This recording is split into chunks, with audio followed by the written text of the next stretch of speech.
Welcome to HBCU Gameday Prime. I'm Corey Staples, and today I'm joined with sports guru Curtis Ford, former NFL lineman Wally Williams, and the man of the hour, head coach Willie Simmons, who is fresh off of his trip from New York, where he accompanied Ryan Stanley as he received the MEAC Offensive Player of the Year.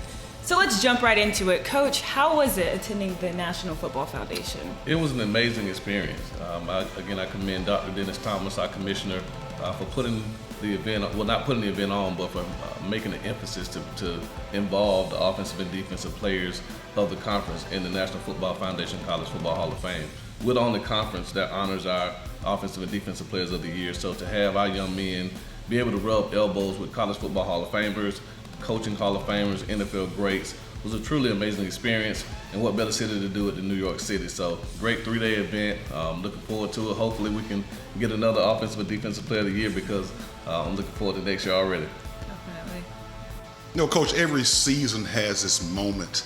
And, you know, for Ryan to have the season that he did, at what point did you see this been a special opportunity for him and a special season for the team? Well, again, I think Ryan's really coming out moment came after the UCF game, you know, which was probably his worst game as a Rattler. You know, to go in against a team nationally ranked and to go 7-24, I think 87 yards or something like that. You know, again, at that moment, I think he really decided that he was going to be the player that he was capable of being. And it meant trusting the system. It meant letting the game come to him.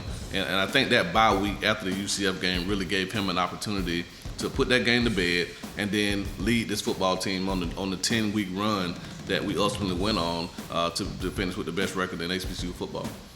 All right, and Coach, you know, quarterback is only as good as his weapons. Guys like Xavier Smith, who led the league in reception yards with over 1,000. Guys like David Manigault, George Webb, those are young guys. Can you talk about how essential they were to Ryan Stanley's success this season? Well, I think it goes both ways. You know, whenever you have a quarterback that the skilled guys know can get them the ball, it gives them more of an onus to go out and work hard every day, to run the extra routes, to have extra meeting time. And just know that Ryan's going to get them the football if they're open. And then for a quarterback to have the weapons that he has at his disposal, guys like Xavier Smith, you know, David Manigault, George Webb, Marcus Williams, and even in the backfield with Bishop Bonnet, Terrell Jennings, and even the Kamari Young, a true freshman tight end who caught 15 balls this year. It really makes the quarterback comfortable knowing that when he throws the football that you have playmakers that's going to make him look good.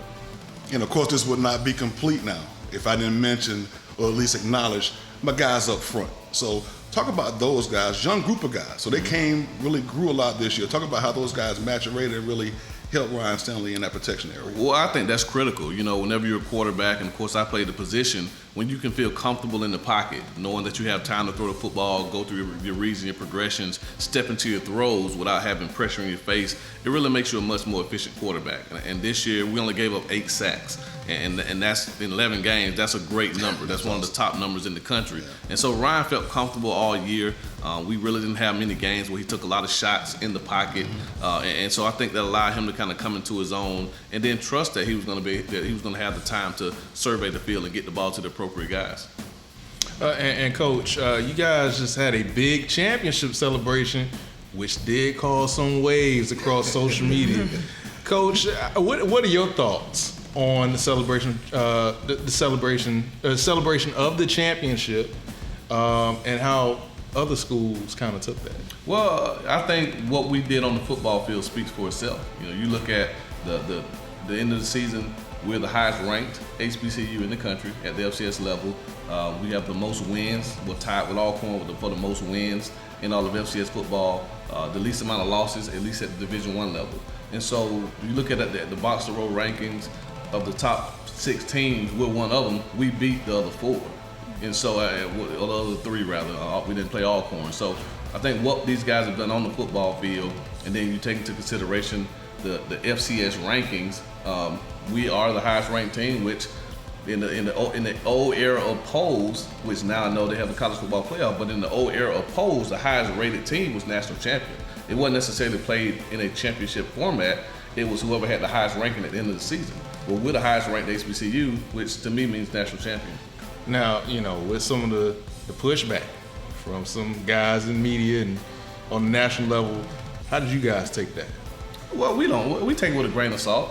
You know, we celebrated this team, and that's something that I think they deserve. And it was something that the university put on. We wanted to celebrate this football team for what they were able to accomplish this season. You know, again, right in the top 25, 9 wins, the first time in over 10 years that's happened. 8-1 record in conference play, a 7-1 record in conference play. And so Dr. Robinson, our president, felt it was necessary to honor this team, and that's what we did. You know, and again, if anyone has a problem with this team being celebrated for having the best record in HBCU football, I think it's just a little bit of hate, if you ask me. Well, thank you guys. That's all for HBCU Game Day Prime. I'm Corey Staples.